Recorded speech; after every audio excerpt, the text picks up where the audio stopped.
24 years. That's how long the United States has been trapped inside the same nightmare. Every 4 years, hope rises. Every 4 years, the same wall appears. The round of 16, and every single time, without fail, the USA walks in and doesn't walk out. Back in 2002, something remarkable happened. A gritty, unfancied USA team beat Portugal, drew with co-host South Korea, and shocked the world by knocking out rivals Mexico to reach the quarterfinals. Still to this day, the best World Cup run any American team has ever produced. It felt like a breakthrough, proof that American soccer finally belonged at the same table as the giants of the game. Instead, it became the ceiling. 2006, gone in the group stage. 2010, round of 16, beaten. 2014, round of 16 beaten, this time by Belgium. 2018, didn't even qualify. 2022, round of 16, beaten again, this time by the Netherlands. 4 different tournaments, 4 different opponents, one identical result. 24 years since the USA last saw a World Cup quarterfinal. An entire generation of American fans has grown up never once watching their team get past this exact point. When it keeps happening this many times, to this many different generations of players, under this many different coaches, it stops looking like bad luck. It starts looking like something closer to a mental block, a wall the entire program has quietly built inside its own head, one heartbreak at a time. And right now, at this World Cup, that same door is standing in front of them again. But hiding inside that bigger curse is a smaller, far more personal one. Because the team waiting behind that door isn't just any opponent. It's Belgium. The same team, the same round. 12 years later, almost to the day, these two nations are about to meet again, in the same city where American dreams died once before, Seattle. If you wrote this as fiction, nobody would believe you. Kevin De Bruyne and Romelu Lukaku, the two men who scored the goals that eliminated the United States back in 2014, are still wearing the Belgian shirt today, 12 years later, in what's likely their final World Cup together. Meanwhile, not a single American player from that 2014 squad remains. An entirely new generation of USA players, most of whom were still kids when this rivalry was born, now carries the job of finishing a story they didn't start. And to make the wound feel even fresher, earlier this year, in a pre-tournament friendly, this same Belgian side beat this same American team 5-2. So here's the real question. Is this USA team, the one that's played some of the most exciting, confident football this country has produced in decades, finally good enough to break a curse that's outlasted 24 years and 3 different generations of players? Or is history about to repeat itself, the exact same way, against the exact same opponent in the exact same city? To understand why this rematch carries so much weight, you have to go back and understand exactly what happened in 2014. Because it wasn't just a loss. It was one of the most heartbreaking nights in American soccer history, and the scar it left has never fully healed. Brazil, 2014, round of 16. The USA, gritty and defensively disciplined under Jurgen Klinsmann, had somehow survived the toughest group in the entire tournament. A group containing Germany, Portugal, and Ghana, so brutal it earned the nickname the Group of Death. Nobody outside the American camp expected them to make it through. They did, and waiting for them in the knockout round was a Belgian side absolutely loaded with generational talent.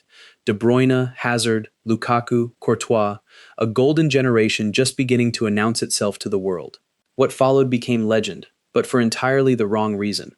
For 90 minutes, Belgium threw everything they had at the American goal. Shot after shot, wave after wave of attacks from arguably the most talented squad in the entire tournament. And for 90 minutes, one man stood in the way of all of it. USA goalkeeper Tim Howard produced what remains, to this day, the greatest goalkeeping performance in World Cup history. 16 saves in a single match, a record that has never been broken. Diving left, diving right, somehow getting a hand or a foot to shots that should have been unstoppable. For those 90 minutes, it looked like Howard alone might drag the United States through on sheer will. It wasn't enough. Extra time arrived, and this time, the dam finally broke. Kevin De Bruyne struck first in the 93rd minute, curling a shot beyond Howard's reach. 6 minutes later, Romelu Lukaku added a second, finishing off a mistake in the American backline. The USA pulled one back late through Julian Green, a stoppage-time header from Clint Dempsey nearly forcing a miracle. But it wasn't enough. Belgium held on. 2-1. The USA were out. Tim Howard's 16 saves earned him a strange kind of consolation prize. Internet folklore. He briefly became Secretary of Defense in a viral meme storm that swept across America that night, half celebration, half heartbreak. Because here's the cruel irony that defines this entire rivalry. The USA lost that match while producing arguably the single greatest individual defensive performance in the history of their national team. They did almost everything right, and it still wasn't enough. That's the story that's been sitting quietly in the back of American football's mind for 12 years, and now the two names that ended it, De Bruyne and Lukaku, are still out there, still wearing red, still capable of writing the exact same ending one final time. So the question isn't just, can the USA win this game? It's whether this current generation is actually built differently to the ones that came before it. Because on paper, at least, this team looks nothing like 2014's counter-attacking defense-first side. This USA team, under Mauricio Pochettino, plays like nobody in American soccer history ever has. They opened this World Cup by beating Paraguay 4-1, the most goals the USA has ever scored in a single World Cup match. They followed it with a 2-0 win over Australia, without their captain and biggest star, Christian Pulisic, who was out injured. 2 wins from 2, the USA's best start to a World Cup tournament in 96 years. They stumbled in their final group game, losing 3-2 to Turkey once qualification was already secured, before returning to business in the round of 32 with a controlled 2-0 win over Bosnia and Herzegovina. This is not the USA team that used to sit deep, absorb pressure, and hope to survive on a moment of individual brilliance. Under Pochettino, they press high, they attack with numbers, and they play with a kind of confidence American soccer has rarely shown on this stage. For the first time in a long time, teams are genuinely worried about facing them. But this rematch comes with its own fresh scars, ones that have nothing to do with 2014. Just months before this tournament, in a pre-World Cup friendly, this exact Belgian side beat this exact American team 5-2, a brutal, one-sided result that will have lingered in the back of every American player's mind heading into Seattle. And now there's an even bigger complication. Folarin Balogun, the USA's leading scorer at this tournament with 3 goals, the man whose brace against Paraguay and continued form has powered this entire run, was sent off in the win over Bosnia. He is suspended. He will not play against Belgium. For a team that has built so much of its attacking identity around Balogun's movement and finishing, losing him for the single biggest match of the tournament so far is a brutal blow, and it eerily echoes 2022, when the USA had to find a way to win without Pulisic against Australia, and somehow did. Belgium, meanwhile, arrive at this rematch as a team living on borrowed time in the best possible way. This is almost certainly the last World Cup for their golden generation. De Bruyne is 35 now, well past his physical peak, playing his first season at Napoli after over a decade at Manchester City.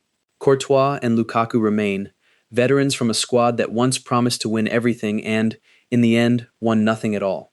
They scraped through their own round of 32 match against Senegal in dramatic fashion, going down 2-0 before storming back to win 3-2, sealed by a stoppage time penalty.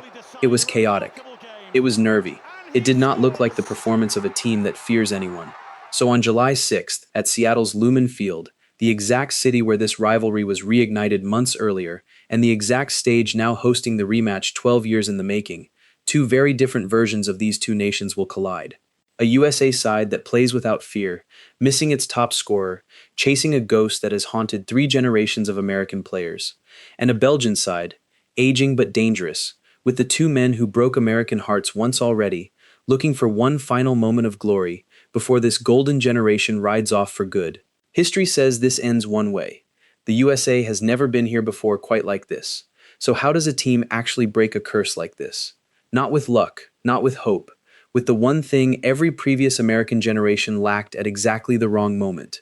A plan that doesn't collapse when things get uncomfortable. Look closely at the 4 times this exact nightmare has repeated itself, and you'll notice something. It's never been about talent alone. 2010 had strong individual players and still got outclassed by Ghana. 2014 had Tim Howard's heroics and still ran out of answers in extra time. 2022 had a young, hungry squad that simply couldn't find a way to unlock a well-organized Dutch defense. Each time, the USA arrived at this exact door with pieces of what they needed, but never quite the full picture. Never the identity, the system, and the belief, all working together at the same time. This is the first USA team that walks into a round of 16 with all 3. Under Pochettino, this isn't a team hoping for one moment of magic to steal a result.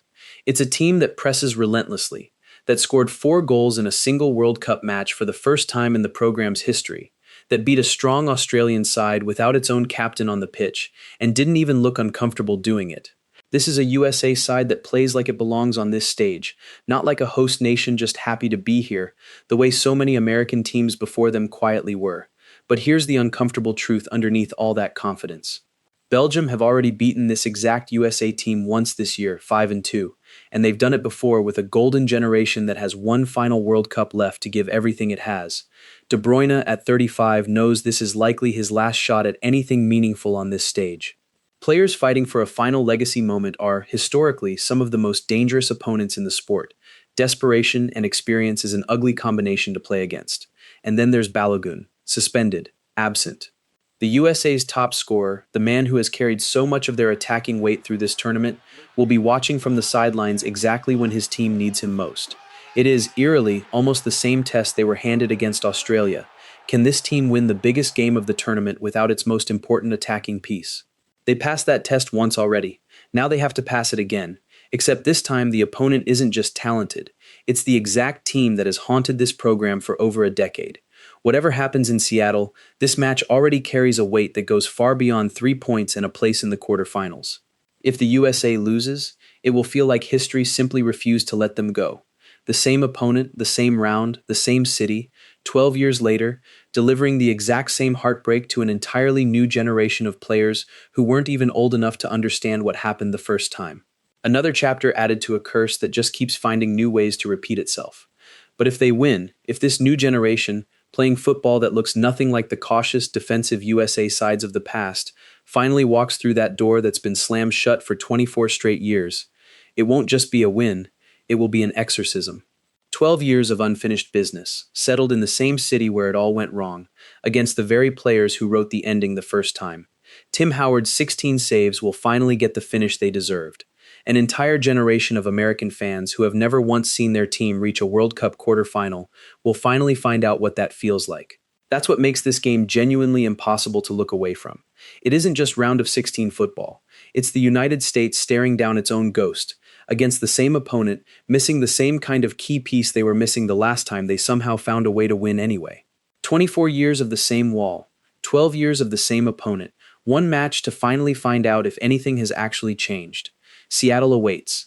The USA and Belgium meet again. The curse is still standing, for now. Subscribe to Glory Goals and Greats for more football stories.